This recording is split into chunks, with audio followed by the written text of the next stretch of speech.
Bold, daring, unpredictable.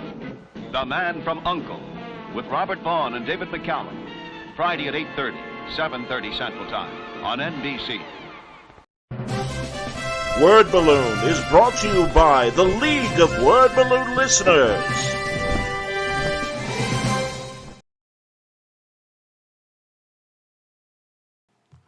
Word Balloon is brought to you by the League of Word Balloon Listeners. Become a patron today. Patreon.com/wordballoon. For as little as $3 a month, you can really help Word Balloon keep going and get exclusive content you won't find anywhere else. Here's what you get. The Word Balloon Magazine, a digital publication packed with behind-the-scenes interviews, commentary, and insights from your favorite comic book creators, writers, and pop culture stars. And you can join the Word Balloon Book Club. Join Brian Bendis and me for a live monthly discussion of a hand-picked graphic novel. It's a great way to dig deeper into storytelling, art, and comic book history. Word Balloon has been a home for creator conversations since 2005. Your support helps cover production costs and keeps these interviews going strong. So if you love comics, creators, and long-form conversations, become a patron today. Be one of the League of Word Balloon listeners. Patreon.com/wordballoon.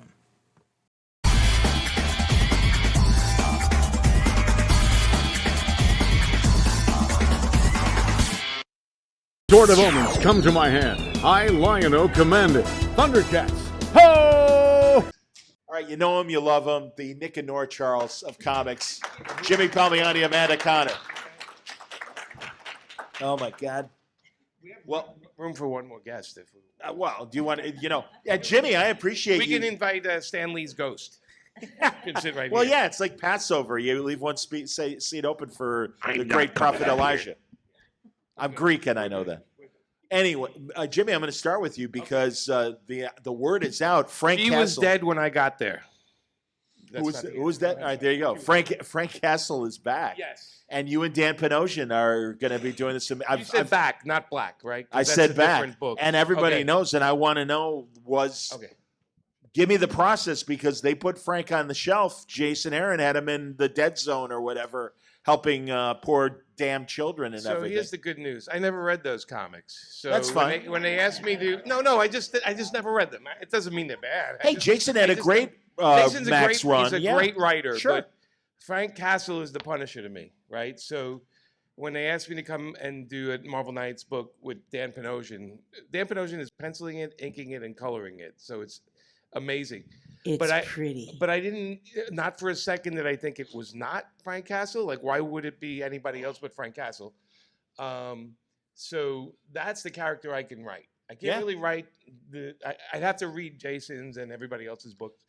And there's nothing wrong with that. But when you're in comics, you don't have a ton of time to read other people's comics. Now, he's a great writer, so I'd probably read it at some point in a trade or something. But for this gig, it was sort of like, okay, we're doing The World to Come, which is basically like the idea of Frank Castle, maybe like 10 years later than you see him in the books. He's a little older. It doesn't really change the story at all. Okay, he's more driven and crazier than ever. And when they gave the title to Dan and I, we discussed like, okay, what is Punisher to us? And they said, well, Punisher is a very angry Frank Castle wanting to, clean up New York with crime in his way, which is bullets and guns and knives and everything.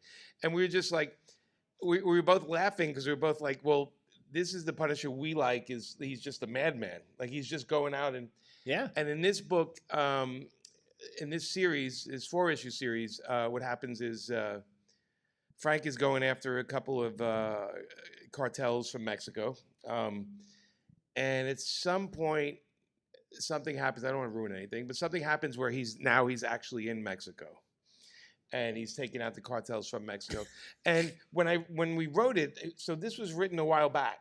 Okay, because we worked on this for a while. This was something that they just said when they were going to launch the Marvel Knights, the Black Panther book. Literally, when Bill and Joe took over and had their imprint of Marvel Knights.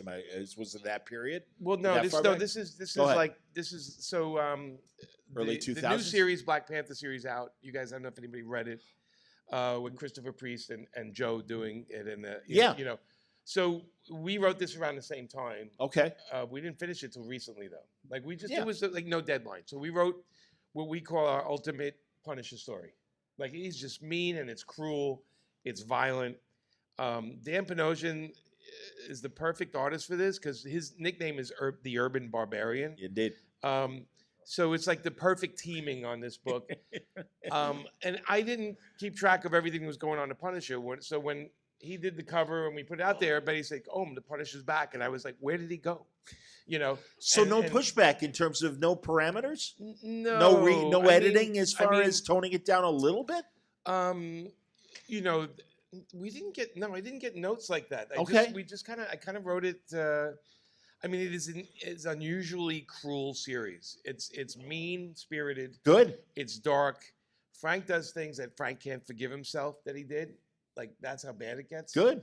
But at the same time, I'm like, well, they may never hire me again, so let me just have some fun. And you know, because there was a gap, I didn't do much work for them, so I'm like, oh, whatever, I'll do the craziest book I can. Dan drew it like it's insane. Excellent. The book is so insane. He keeps sending a panel or two online, showing a panel or two online, and people get very excited about it.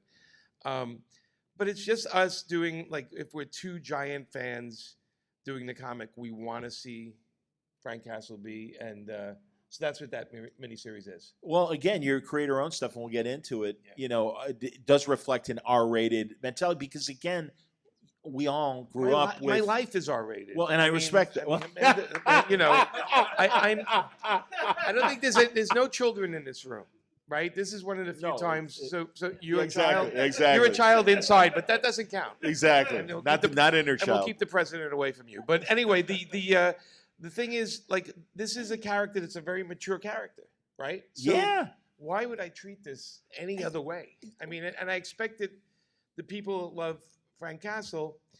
Look, we do these books for all ages, right? But realistically, I'm doing it for a little older audience that's seen this stuff a million times before. So if I'm going to spend some time on something, I'm going to try to do something that they haven't seen before with this character, and take it like a step further. I mean, I'm a lover of the Mike Zeck. Of course, Punisher. That's like one of my. I actually bought a piece of artwork at this show today of a Mike Zeck draw. Because John's Punisher. here. John Beatty is inker, right? From John. Although or a dealer? This piece I got Zeck pencil and inked it, but okay. So I'm a fanboy. Yeah. And coming from that point of view, I'm trying to kind of make everybody that likes the Punisher happy on this one, and not worrying about the editors and not worrying about the company and stuff. You know, because I have to do. If I get hit by a Mack truck tomorrow, they're going to rate that as, oh, that's the last story he did, and boy, he was messed up, that guy. You know, so maybe the truck did us all a favor. But my thing is, you know, it has to be fun. It has to be over the top. It is the Punisher. It's not Spider-Man. I'm not gonna. He doesn't have issues with Mary Jane and all that kind of stuff. This is Punisher. He's angry. He's a very angry man running around. He sees the only cure. Like, he looks at the police and he looks at Daredevil and everybody else is like a bullet. He looks at them like a Band-Aid on a shotgun wound. Like, they're not really doing much. And his attitude is, I need to wipe finish them out. The job. Wipe them out. So it's fun. It's fun. Absolutely. Because we don't do that in real life, and we don't. That's not what we do. Sure. We wish it when we're driving. Someone cuts us off. We wish a missile come out of our hood and just take the guy out in front of us. And maybe it's only me. I'm looking at faces. They're like, Jim. But it is we're trying to make people happy here. I respect that. Yeah, I'm rambling. Amanda, I got to ask, obviously, this R-rated life that apparently you're sharing with Jim seemed to be a surprise to you. But no, honestly, you guys are truly, I love the way you guys not only talk with me when you do. Okay, she's worse than I am. Well, I was going to say, but no, forgive me, Amanda, because I don't know you. I talk to Jim more than I talk to you, but I get that vibe that it's like, you get it. Obviously, you get him. Yes. And married him, so clearly you're cool with all this. But so really, I don't know, because again, I remember you started with Barbie way back in the day and everything. Yeah, I mean, it wasn't, like... What opportunities to... Well, I mean, that's the thing, is like, you took the work you could get. And Barbie was work that I could get, They weren't ready to hire me on superheroes as much as they were on Barbie, so yeah, I took the Barbie work. But I also know, and you and I have talked about it before, I always point out your Before Watchmen that you plotted and wrote. Yeah. And Darwin. With Darwin, exactly. Yeah. And everything. And that obviously was not afraid of being, I mean, it wasn't, blatantly R or whatever. Right. But it was an adult comic, and it was Well, adult I themes. mean, the original Watchmen was an adult comic, so there was no reason to it's sort of like G-rated up. I have a question: is the Pro? Was I she was gonna ask Barbie about when the she Pro. was younger? Hilarious. And then she lost all her work and everything, and she became the Pro. She became the Pro. Is that That's the same fantastic. character? Because I'm wondering. That's a good question. great story arc if you really think about it. I was going to get to the Pro, but absolutely. She got pregnant. She had that baby, that like loud screaming baby, and actually, No choice. The story behind the Pro, Yeah. the story behind Power Girl was Indeed. Steve Wacker, the editor, was like trying to get me to say yes to doing the JSA Classified series. Sure. And I was like, oh, I don't know if it's for me or not. I think Power Girl is a cool character and everything, but I don't know if she's like the character for me. And Steve goes, okay, think of her as the Pro's more well-adjusted sister. And I'm like, I'll do it. Excellent. Excellent. And now it turns out that Power Girl is like my favorite DC character. I love her so much. That's amazing. Well, and Yeah. again, what you guys did with Harley as well, but let's stick with that's Power why Girl we for a second. we keep jamming her into Harley Quinn. Absolutely. Because we love her and Not physically. well, I mean, if you guys have read We're adults. Don't worry about it, Jimmy. if It's you all right. guys have read any of the Harley comics, we're always inserting Power Girl into the Harley. It's like, oh, we want to work on more Power Girl. Oh, let's put her in Harley. Okay, And then I just tell everybody, I tell them it's the world's finest you never knew you needed. Atta girl, that's It's excellent. like- There you go. I love Jimmy. Were you the one who wrote when in Power Girl, Jimmy Olsen is interviewing Power Girl, and you're getting Power Girl's inner monologue, and she's like, "Oh, he respects me," and there go his eyes Yeah. down to my chest. That was was- Jeff that Johns. was Jeff That was Johns. Jeff Johns. Yeah. Oh, that was Jeff. Yeah, Excuse me. no, it's okay. It was what is it called? So The JSA Classified was the 4-issue miniseries Yeah. that I did that Jeff Johns was writing, and then like a year or so afterwards, Yeah. they tapped Jimmy and Justin to write They Power. weren't thinking of Amanda for it. No, They offered us a Power Girl series.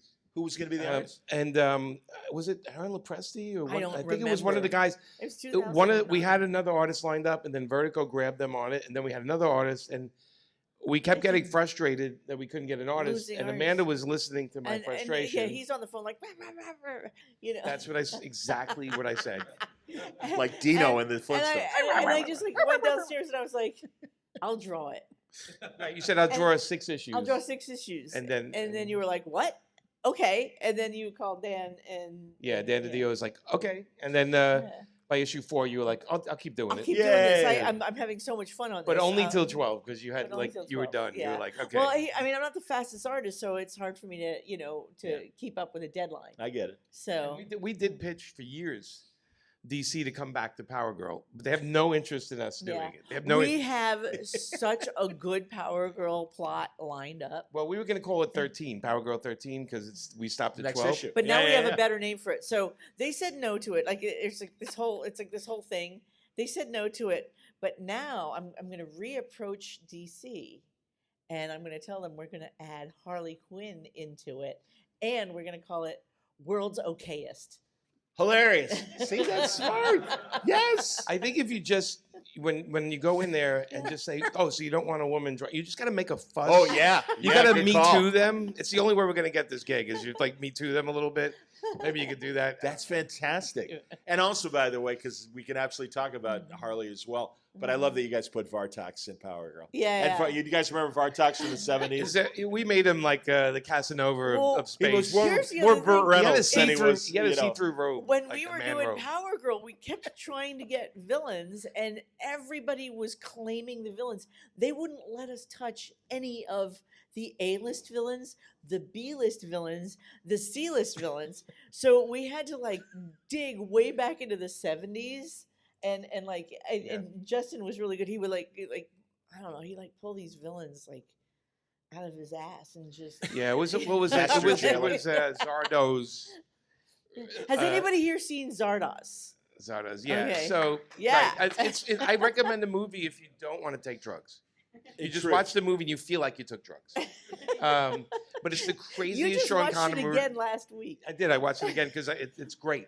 Well, he's like this futuristic barbarian in a red diaper. It's Sean Connery. Yes. Running around, and it's very R-rated, and it's very insane, and it's a giant floating head that spits guns out of its mouth. I swear to God, It's true. It's the wildest. So movie. this is what Sean Connery did to get to shake his James Bond. Yeah. You know, he didn't want to be Yeah. typecast as James Bond. I'm like, well, that worked.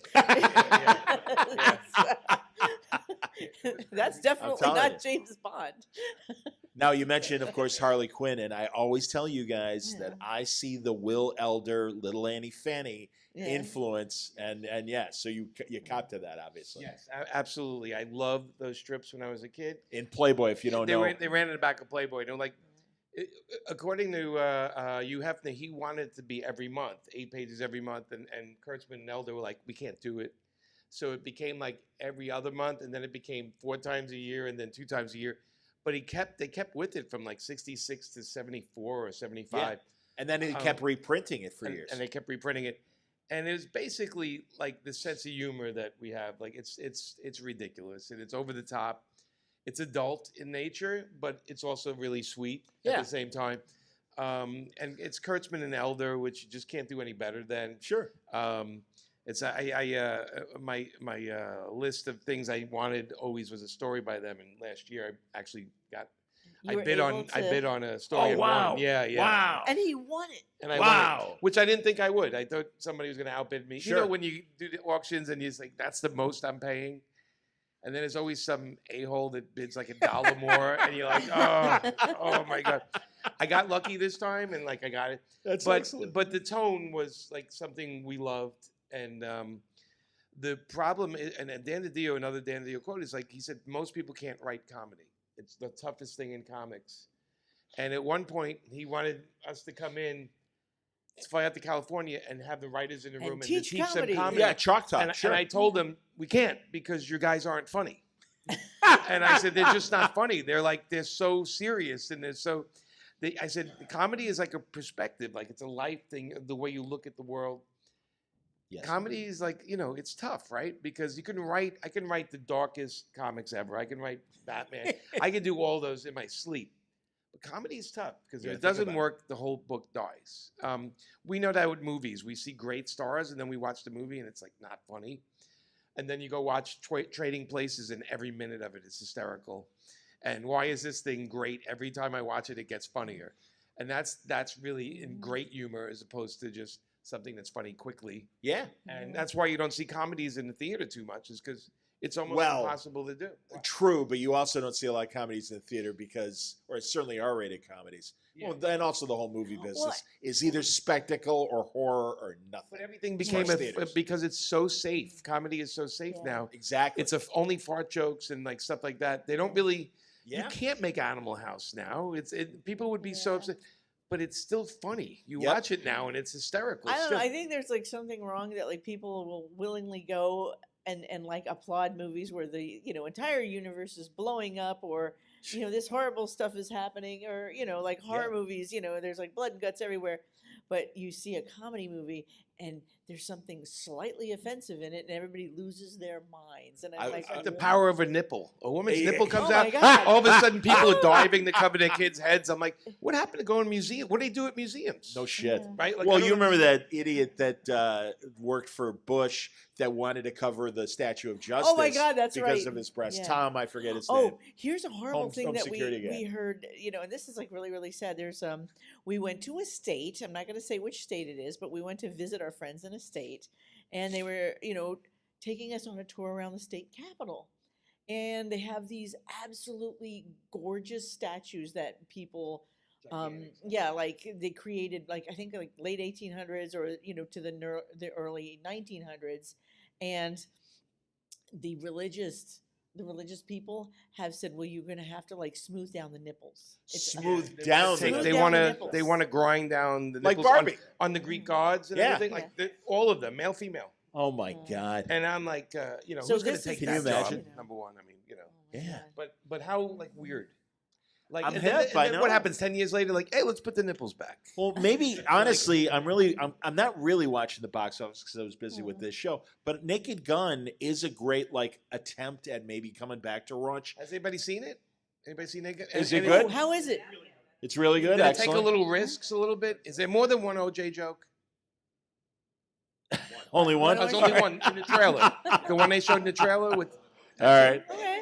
But no, I liked when he sees the silhouette when he thinks it's Pamela Anderson, and then it's just a broom and a vacuum cleaner, and then you cut to Pamela Anderson. So, yeah, sorry, guys. Well, it's in the it's in the commercials. You'll forgive me. Confusion. No, she's not going to I'm say. not She's The not saying going state to. of confusion. The state of confusion. New Hampshire. No, it's. You're Don't It get me was not started. Florida. No, it was not. You're It down was, there? It Yeah. was not. Yeah, it was not California. It was not. It Oh. is. It is It had east no of the coast. Mississippi. There you go. All right. It's not important. Yeah, I'm sure it is in Chicago, in Illinois. Well, Chicago I know is safe because I'm from Chicago.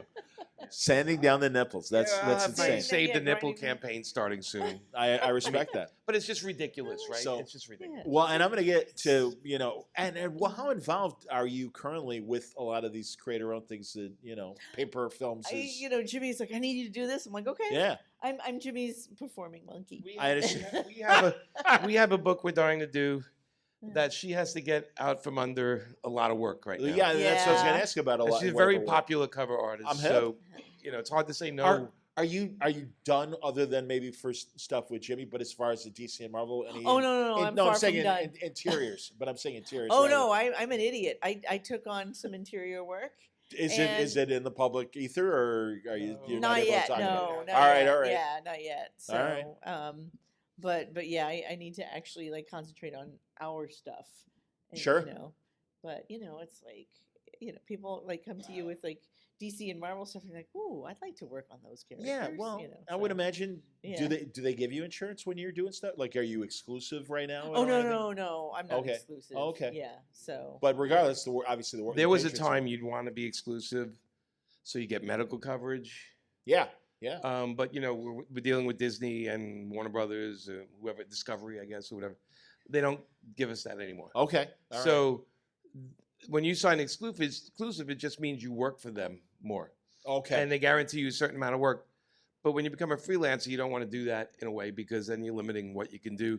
And the only way, so like COVID reset all the page rates. So we were all getting paid decently, and then COVID became the excuse of corporations. Like, well, we can't pay you that anymore. Insane. And I'm like, because? And they're like, well, COVID. I'm just like, well, what? Yeah. What does that mean? And what the hell's that mean? So now the companies whittle you down.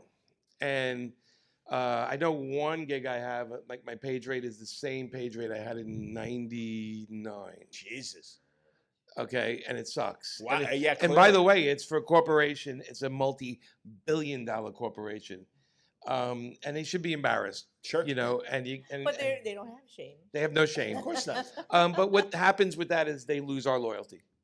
We're not loyal to any company, any big company anymore because honestly, at that point, if they're not taking care of us, why should we worry about them? Jim, honestly, you guys are the early success stories when it comes to crowdfunding and Kickstarter, and you guys have it down to a science. And I'm so impressed. And truly, It's an exhausting All right, that's science. Jim. Exhausting Yeah, science. but Jim, honestly, I know you've said, hey, like you've made best friends with your post office. Yes. And when you've got several hundred books that you are shipping out to your patrons and stuff, you buy them lunch. I mean, seriously, when we first started, we dealt with the loyal. Now we do everything out of the Emerald City Comics and. Oh, okay. But Well, when I good. first started, we were in Safety Harbor. Shout out to Emerald City. Emerald City. There you go. Very Emerald City nice. in the house. The post person isn't happy when he has all this. No, I help them carry the packages out to when I'm there. But when I first started, I was bringing so many packages to our post office. I bought them all lunch across. I said, "Go across the street. Lunch is on me today," and they, that helps, right? Because they're just regular people trying to. But again, at the same time, I was like, "Well, I'm also helping the post office here by giving you thousands of packages every day." And showing that the need for a post office. Yeah, In this yeah. area, in this time of, do we really need it? We've got FedEx. We got all these things. I like the post office. Oh my What God. more reason to get out of the house? Well, but we're I mean, cutting every you know. program. We don't like the post office. Nobody like, and it's like I like- the post office is the I only like way the that post people who literally live at the bottom of the Grand Canyon get their medication. I like the post. The post office general. That's another story, right? The I- guy in charge of it, not so good. Yes. But I like my postman is awesome. There you go. He's great. We do. You know? We have his name is Jim, and His we name's love Jim. him. Remember, I forgot his name for a while. It was pretty funny. And he says it's Jimmy. I'm like, oh, okay, yeah, I know that. Well, not to burden Jimmy with more, things that aren't the things he's working on, but I know a ton of creators, when they have done Kickstarters, they go to Jimmy because Jimmy kind of cracked the code back when it was still like, how does this work? What is it? What do you have to do? And Jim, I know that it's a simple rule is make all the people that back your Kickstarter happy, get the books in on time, ship it to them well. If they have a problem, answer your email. And when they write you an email, answer them right away and get them another package if they need. And every customer, like I keep asking Kickstarter to give us like a rating. Can we have a rating? Because I want my customers to be able to rate us so we can also show how shitty the other people are doing it. Because I know my rating would be like either 99 or 100%. Yeah. Because there's always going to be one angry person. Even if you get them everything, they're still angry. They started out angry, so I can't really change that.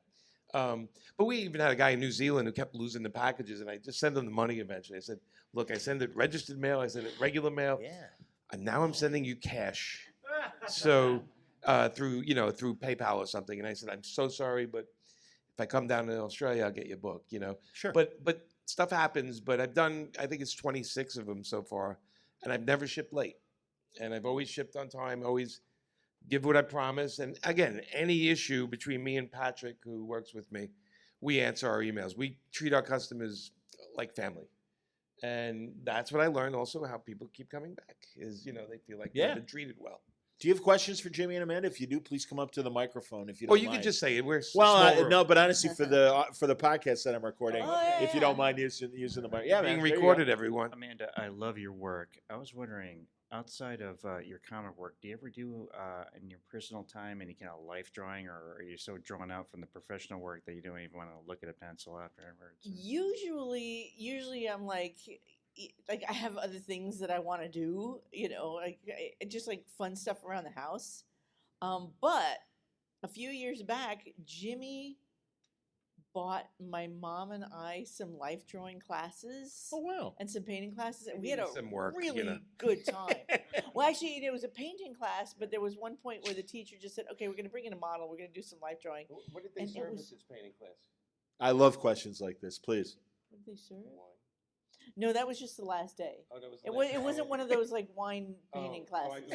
No, it was an actual real painting class. It wasn't just like real. Yeah, just liquor up before you. Yeah, exactly. Yeah. Come on. No, the last day we did have wine and stuff, but no, it was when she brought in the life drawing model, I was like, oh my God, I forgot how much fun this is, and of course my mom blew everybody out of the water because she's so good. So, oh wow!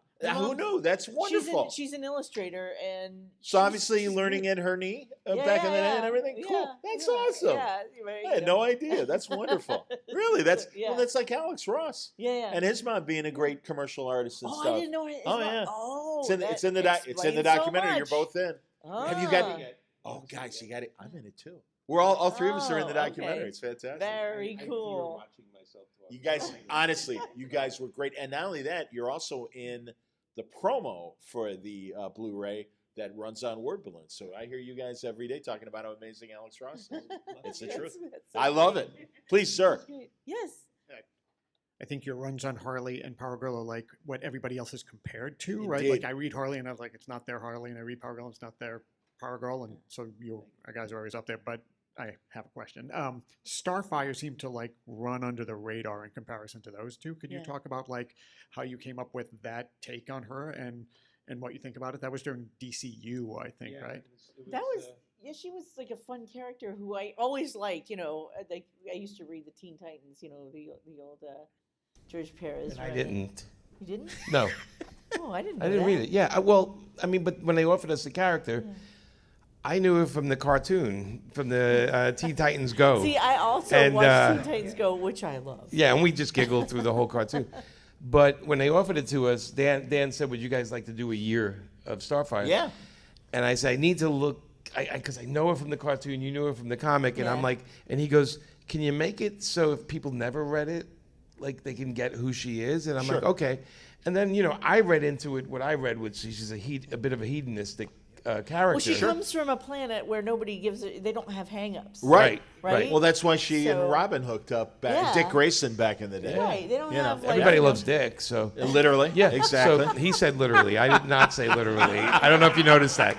He fell right. He went right into that. You fell right into that. No, that was my plan. But in order for us to do that, and it was funny because we did it with Harley in a way, we needed to take her out of her normal place, and we thought, well, what would be more cool for a hedonistic person to live in Key West? Somebody who Key loves West. the sun, you know, Key West. Yeah. So we set the book in Key West. Yeah. We wrote it as if you never read the character, Starfire, you would yeah. get to know her. And then we slowly started working in And our she's also, the characters. you know, she's also completely like naive, but not naive in a dumb way. Like naive, like I've just never done this before. You know, it's like, oh, Earth customs. What do we do here? And she knows none of them, so she's like learning on the fly. So that's sort of how we approached it. Yeah, and then Yeah, Amanda yeah. redesigned the costume. Yes. So we pissed off like half of the Starfire audience but they would buy it and then complain. So that they which could be pissed off, you know. Yeah, they'd be pissed off, but they would buy it, so we're happy. And then we had new people buy it, and They could be pissed off with authority. then they got pissed off at us when we left after issue 12 because they wanted it to keep going on, and we were like, well, we signed up for 12. That's all we can do because of timing. But it was a lot of fun for us, and we got to. Dan DiDio used to call it the Jamanda universe. We put in our characters in that book. Was Cyborg in? He was Cyborg wasn't Yeah. it? Like One of my Cyborgman favorites is a of- Harley character. I'm hip. I understand. That they put in the cartoon and completely changed. Yeah. To where I'm not happy about I'm it. sorry, man. Yeah, and then he's not in the cartoon anymore because all of a sudden these people They were got in complaining trouble. about it. And I'm There just was like, trouble. if you just stuck to the character we wrote, you'd have no problem. Was Jason Alexander Cyborg in Yeah, the he cartoon? was. I thought Yeah, so. he But they yeah, made yeah. him like a Jewish landlord, and Yes. I'm like, what the hell is this? This is Yeah. not the character we wrote. No, it's not. They did it. I mean, granted, the cartoon. I like the animated cartoon. It's fun and it's politically incorrect. But Absolutely. They like got politically incorrect with like, Other things. the wrong. It Yes. was just it got bad. I'm hip. Yeah, and then I had the Israeli newspaper approach me about the character, and I said, I wrote the comic character, so they're you guys go read the boycotting comic. you, and we're like, what? Yeah, I said you read the comic, but your questions should be aimed at the animation guys. And I said, but read my comic, and did if you you have guys- a problem, talk Did you to ever me. sit down with Pat Schumacher, the original showrunner? Well, I mean, I do like those guys. Yeah. Pat's a great guy. They're Right. amazing guys. But they didn't consider us for the call. And I'm sorry about we did that, a few, they credited Jimmy for Cyborgman. Sure. And they got me to do some turnarounds for the animation, a few turnarounds for the animation and a couple of scenes, which was fun. But then we didn't do much after that. So Yeah, we asked to be involved, and they were like, no, we got this. And I'm like, okay. And that's probably why the cartoon went right back to Gotham. And it became the Batman Oh, yeah, absolutely. side characters Sure. comic show with Harley and Ivy. And they took that, they did their own thing. Yeah. And that's fine. Obviously, Of it's 4 course. seasons in. It's not doing too bad. yeah. Well, everybody just loves like you're it. doing, you guys Yeah, did your yeah. own thing as opposed to good. Paul Right. Dini. It's Right. fun. So yeah, Yeah. yeah. No, but Anyway, it's too shit. young man, you have a Drew. question? Yes. I have a question for Amanda. You did art for an episode of The Big Bang Theory. I think it's The Imagination Perspiration, where Stuart is wondering how we can get more women in the shop. Yes. And Amy was like, well, maybe if you don't have that, I think it was like woman It was- on a collar. She said, maybe if you didn't have a picture of a woman on a leash like a dog. Yeah. So, I gotta and look yeah, up and that I did episode. and the poster was behind them, and it was a woman on a leash, like what was like an S&M guy with like this like. originally ask for? What did they originally ask for? They asked for was it Harley and the Joker? Yes. Yeah, in DC. in a kibosh on compromising that. position. Joker had Harley on I know. Oh, that literally Yeah. that. Yeah, they asked for that, No and- way. and DC said nah. So then And the Big Bang so Guy he said, just yeah. did like a generic, Sure. just but that's not the only piece of art I did for the Big Bang Theory. I did the book that was the Frightened Little Astronaut book. At the end, Howard in that, space. Yes, Howard in Wallowitz. space. I did that. Yeah. Oh, Yeah. oh my God! I gotta look this stuff So I up. That's did, great. Yeah, it's like on one of the last seasons, right? Yeah, it is Sure. the last season, I think. And Oh my God. Drawings for it, they yeah. animated it. Oh, By the that's way, good. last night, when I couldn't. By the way, I'm really tired right now, so I'm a little goofy, You're and that's doing why I great. keep yawning, and I apologize, because I couldn't sleep last night, and I ended up seeing a Big Bang Theory that I had never seen before. I thought I had seen them all, so that was kind of fun. That's So- hilarious. Has anyone ever approached you about, like, I know David Mack will do conceptual art for TV and stuff. Have you been approached to do anything I've like done conceptual art that? Or movies? Nightline, you did stuff for? yeah, Ted Koppel Nightline or ABC Nightline? This was like Right? the early 2000s. I'm gonna say, yeah, like Let's talk 2002 about or aliens. something like that. I'm Or- Ted It was Koppel. about aliens, I think. You've done a lot of weird stuff. Yeah, some weird stuff. I've done like crazy like odd stuff here and there, some magazine. Lucasfilm stuff for. Yeah. I'm trying to think. Nike you did a campaign. For Yeah, I did a Nike. campaign for Yeah. Nike. I know I'm forgetting some stuff. on his wall. Yeah, maybe. I don't know. I don't know where that art Probably is. not. But we have a videotape, a VHS of it. So who can play that anymore? I kept. Of course you can. Well, I saved my VCR because I have a lot of highlights of my TV stuff that are still on Yeah, VCR. yeah, So weird. you could buy a yeah. you could buy a thing that will hook up Convert to to convert it. Yeah. Yeah. So. But can you Not buy too a expensive. VCR?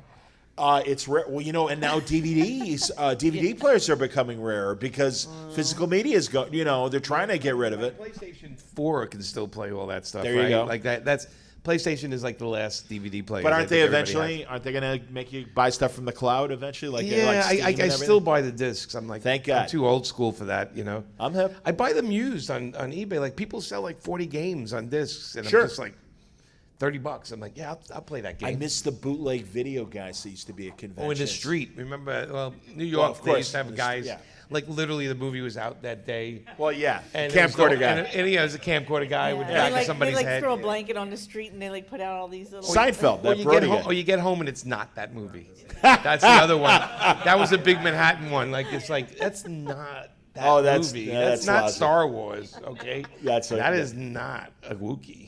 I love the Asylum movies that are the knockoff movies. Yeah. The knockoff Transformer movies and the like, Yeah. There used to be a lot more petty crime out there. Now we get ripped off to our faces, right? At the airport, you buy something, it's like $3 more. Like they rip you off to your face. If only it was right now. $3 more. Well, killing yeah. it. I mean, No, right now you're we right. go places to eat, and it's like such a rip off. 100%. My God, San Diego. And you guys were there, right? San Diego, they triple the prices of Hot dogs are $20. Like a hot dog is $20 hot $20. dog. I was expect a foot massage with that. incensed. I was so mad. This was actually Or last at least year. the first 6 inches. This What? was Go ahead. this was last San Diego. This was Okay. because I didn't even go in that direction. But our hotel had a slice of pizza and a soda for $17. This is what I'm saying. And I was just like, you greedy. I was so mad. swear. And I'm And like, not the famous so- pizza from here. Right. Okay, just Pepe's. getting that out of the way. No, but I'm thinking, I'm thinking of like all of the kids, like all of the kids and the young adults who save up their money all year long just to do this convention, and they sleep like 4 to 6 to a room. Absolutely. And they're just like, they spend all of their money on their costumes and like trying to get, paying for the passes to go to the convention, and then you rip them off further, but Yeah. with food, and I'm just like, Chick-fil-A that biscuit. pisses me I off. got one of those breakfast. It was like $12. Yeah. It's Why is it more in here? Like I don't understand. Yeah. Oh yeah, and the Starbucks in the hotel was like, it's a what now? $10 for a regular It coffee. was so much money, Yeah. and I ended up Yeah. getting Starbucks at the convention center because $2 cheaper It's in the ridiculous. convention Absolutely. center than it was. My metaphor is like it's like if it's an Archie comic and Moose is holding Jughead by his ankles and shaking the coins out. Yeah. That's Yeah. that's San Diego Yeah. these days. It's ridiculous. Yeah. I love these directions that we're going in this conversation. By the way. Jim, is there? This is never a panel So- about comics, by the way. Yeah, and that, well, Just so Jimmy, you- that's why I don't know if you've ever been to any of our panels. It just goes to random places. I'm surprised you asked me to, or they asked me to MC because usually you're fine on your own, man. No. We like it. Yeah. Well, It's good guys, to have- I love talking to you. Start complaining about the pizza here and all that kind of stuff. So Jimmy, So we've never flown into New Haven Airport before, and I was like, oh, it's kind of cool. It's like, As opposed to Hartford, you know, I guess. the little the little ramp is outdoors. It's not like the like the little Sure. hallway. Oh, so you actually deplane outside? So we deplane outside. It's like the 50s. That's fantastic. Yeah. So when we were walking towards the building, there's a giant sign on the side of the building that says, New Haven, pizza capital of the United States. And Jimmy was like, what the fuck? But God bless I couldn't help it. I yelled it. And like half of the people there were looking and laughing. The other half were like, yeah, New Haven pizza. And I'm just like, pizza capital. I'm like, I've never ordered a New Haven slice. Or I've never said Connecticut slice. Okay? I've done Chicago style. I've done New York. I know. But New Haven, and I'm just like, this is a joke, right? Like, is Frank Thierry here? Did he hang that balloon there, like just to get me pissed off? And then I had to read about it, and I read about it, and I'm like, okay, they put shrimp on, I guess, one of the slices, right? Sure. And there's some other pizza. But the capital of the United States. Jim, you don't have to convince me. And also the misnomer for Chicago is they only think of deep dish. What's that? It's more expensive than New York? It's transplanted New York pizza. Oh, is it? That's fair, I suppose. Yeah. So traders is what you're saying. Okay. Earlier today, somebody told me that the two governors, I guess, like New York governor and the Connecticut governor have like a friendly competition going on, and that's why they put just to like dig each other. So listen, yeah. I get that nonsense with Chicago and St. Louis, because St. Louis is like, well, we invented thin crust pizza, and I'm like, they're like, we invented it in 1964. My dad had a pizzeria in Chicago in 1950, and he wasn't the first. I'm like, shut up, St. Louis. And again, we love our deep dish. But really, our street pizza is thin. It's certainly not New York, and I love New York. Look, pizza. I think the airport didn't think a guy from Brooklyn would be getting off the plane. Exactly. And walking down the street. They thought you'd be taking the ferry over. They thought I'd be taking a car or driving my train. car. They never saw a Brooklyn guy getting off the plane. I felt like a moron, by the way, when I yelled it, because I didn't realize how much I yelled it out loud. I love it. And then I started laughing. I'm like going, these poor people. They're like, maybe that's their whole identity is this pizza. That's like I was like, fantastic. oh, maybe I'm being very insensitive about this right now. Absolutely. Are there recent interiors or covers that I always do see that you're doing a variant of something. Yeah. So Yeah, I do. But also, and Jim, like recent paper film stuff that is available on the website. That I did recently. I can't tell you what it is yet. Okay. There you go. That's great. I respect that. There are hot dogs on the cover. Many Oh my. hot dogs. Yeah. Oh my. And is that for one of the companies or is that Jimmy? It's for One of the companies. It's for two of the companies. There you go. Oh my. Well, yes. But there's enough hot dogs for everyone. There are crossovers coming, so yes, indeed. Yeah. We'll just leave it at that. That's fine. I get in trouble, not you. I don't care. They can hire me. Yeah, they can hire you, not more. Yeah. Let's hire him, not again. But Jim, I'm writing Deadly Tales of Gunslinger every month. Of course, Right. Spawn, So, right? Yeah. So I do that every month. That comes Yes. out every month on time. Thank Indeed. you. And I have a new Kickstarter called Deep Sea, which starts in like a week when I get home. and Oh, figure it out. fantastic. And then we have the Punisher book starting course. in October. Right. And that's 4 issues. Pop Wars is done from, I know, a finished project, but didn't you move to like Mad Cave or something like that? The Soda Pop War. Oh yeah, so Pop Kill came Pop out. Kill. 4 came out, and we're talking about doing more. Okay. And then there's a whole bunch of stuff. And then we have I have a Daredevil series set in the past during Marvel Nights, Beautiful. where Daredevil and Punisher first fought in the Welcome Back Frank book. It takes off from there, and it's pretty crazy. Outstanding. So that's what we cool. got going on. I know we got another panel going on. Yeah, I was so, going to say, are we done? How much time? 10 more minutes. Oh, Okay. good. So people are coming in. So I That's like all it. right. Okay, so Hang out. Absolutely. You There's guys children come in. now, so Don't- we have to clean it up. Don't worry. You can Yeah, walk go ahead. in. We're cleaning it That's up cool. Please. You mentioned Kickstarter. Do you feel for people that are already established that's kind of the future? Because I'm seeing more somewhat newer artists from like Europe going over to Image, but then breaking off very quickly into Kickstarter and more people doing that as opposed to sticking with the big two. Well, with the big two, you don't want to create anything original, right? Because they own it. So even if they give a creator a little percentage or something, it really financially is not great. Otherwise, Amanda and I would be driving around in expensive cars and whatever. Right? Harley, we would have made a lot of money off of all that kind of stuff. Yeah. So you see people go into Image to do their creator-owned stuff, but Image is like it's potluck, right? Like sometimes your book will sell, sometimes it won't. But if you have a lot of relatives, Kickstarters are great, right? You guilt them all into buying your Kickstarter. But if you have like I have an audience already, right? So I know that a certain amount of people buy it. Also, out of reputation, I always deliver, so there's a safety net for my Kickstarters. But you'll find people want to just do their own thing, and it's not so easy in this business because you guys, the public, don't always support it that much. And you can't blame you because you love the characters you love, and you only have enough money. Comics are not cheap anymore.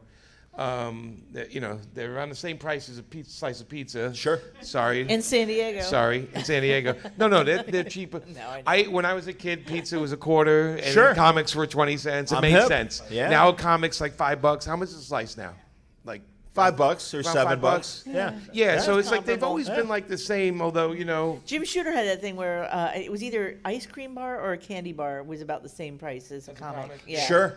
I think we passed that, right? Because Oh, my I God, think yes. I think candy's kind of still cheaper than a. Yeah. Then it must have been an ice cream bar. No, that's fair. That's fair. But you can't swat a fly with an ice cream bar, but a comic you can beat one to death. But anyway, so I think you can. What's that? You can swat a I fly mean, with once, it. but you don't want to eat it afterwards. Oh, well, right? you know. Hasn't Kickstarter though, because of all of you doing so many books, they've almost created their own community of people that support graphic novels and the like. It's tough now because the companies are doing Kickstarters, so we're getting hurt by them. Yeah. So we have the companies, we call that double dipping. So Absolutely. They'll do a Kickstarter to get you guys to pay more money for the book, and then sometimes before your book gets to you, they put it out in the stores, and then you're like, well, why didn't I just buy it when it came out? Right. So you have to be careful with some of the corporate Kickstarters because they see it as a way of double dipping money out of people's pockets, and I hate that. Yeah. I'm not a fan of that, okay? And I'm also not a fan of a companies doing a Kickstarter because that's why they're publishers. That's why they have these big companies. They should put it out. And it hurts. I think it hurts over people who say, well, it brings more people to Kickstarter. I said, no, it doesn't. It brings in more people to spend on that stuff. They don't even look at the other stuff. Really? And yeah, this is now years later, and I'm seeing no difference. Have you stuck with Kickstarter? Do you go to GoFundMe or? No, I stick with Kickstarter because my audience. Zoop. Zoop. So. By the way, I I'm will not always- a Zoop guy, but keep going. Well, you don't look like a Zoop. Well, I don't know what that means. I'll tell you after hours sometime about That's Zoop. it's a weird word. It is a weird word. But Kickstarter for me is where my audience is. I've worked them. Yeah. There are other crowdfunding sites.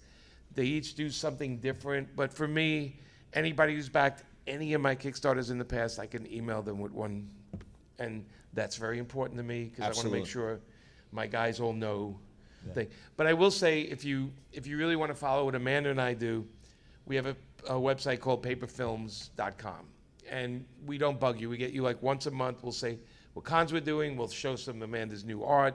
We send that directly to your email. That's our best way of dealing with our public is to have the website, more than anything. And we try not to bother people too much with it. But that's it. And we got a question. But again, you got it down to a science in terms of the product that you guys put out. Well, we got to hustle. Yeah, absolutely. We're always hustling. But again, and again, you're doing the kind of comics you want to write. We and love you want to draw. Yeah. And We love comics, and we love the people that love comics. Yeah. This might be the last question. Go ahead, sir. Well, just continuing what you're talking about.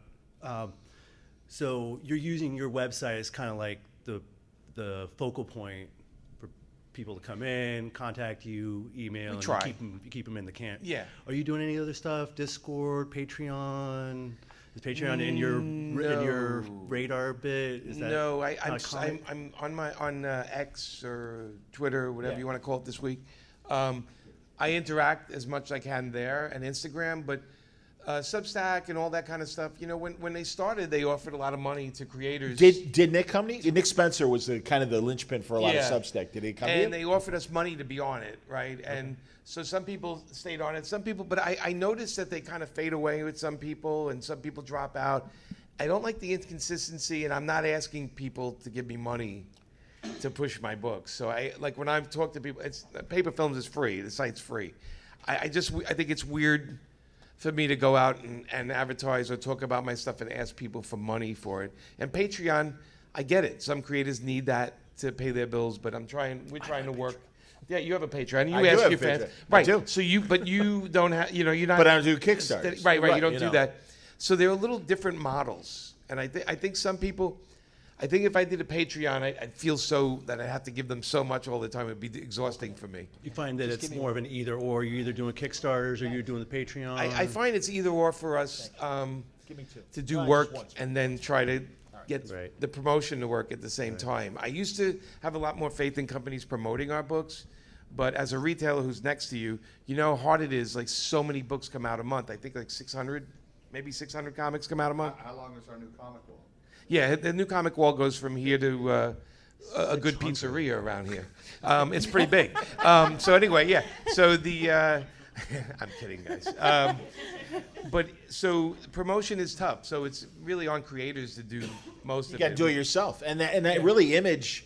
Is there a difference in terms of doing an image book? And because again, you're on your own. So with Image doesn't really promote that much. Right. They list it in catalogs and online. But the creators have to go out and make noise for their books. And unless they have good social media skills or they have any social media thing, it's really hard, you know? And you guys get bombarded by things every day to buy. There's guys doing special covers. Oh my God, there's exclusive covers, 45 covers on a book now, and you guys are like just buying books for covers, which is kind of a weird thing too. But there's so much going on. It gets harder and harder for creators to get their stuff out there. So I always say, I kind of have to hyper-focus on what's working for you rather than trying to cover everything. Okay. I respect. Awesome. We got to wrap up. Okay. Thank you but so I much. also, first of all, I just want to give you this. Oh, what's this? I do an e-magazine for my Patreon, and everyone who does a subscription. Oh, it's a Remembering Jim Shooter. But yeah, I had a wonderful conversation with him here at Terrificon like 2 years ago. I've transcribed it. Eventually, the Word Balloon book will happen. I've never seen Jim like this. Exactly. Oh my God. But if anyone wants it, I am selling it. It's $5. I've got change so I can make bank, but I don't have a square, so I can't take debit cards. You'll forgive the. You'll take food, though. I will absolutely take food. Okay. But guys, seriously, this is exactly what I was hoping for as far as the conversation. All right. Thank you so much. We all learned nothing it's great today. seeing It's you guys. fantastic. And I will be once things are public. I will be bugging you, and once things are probably through Jim. Okay. And so please come back on the show. Away. All right, great. Thank Great you. seeing you guys. Thank you, guys. Thanks, man.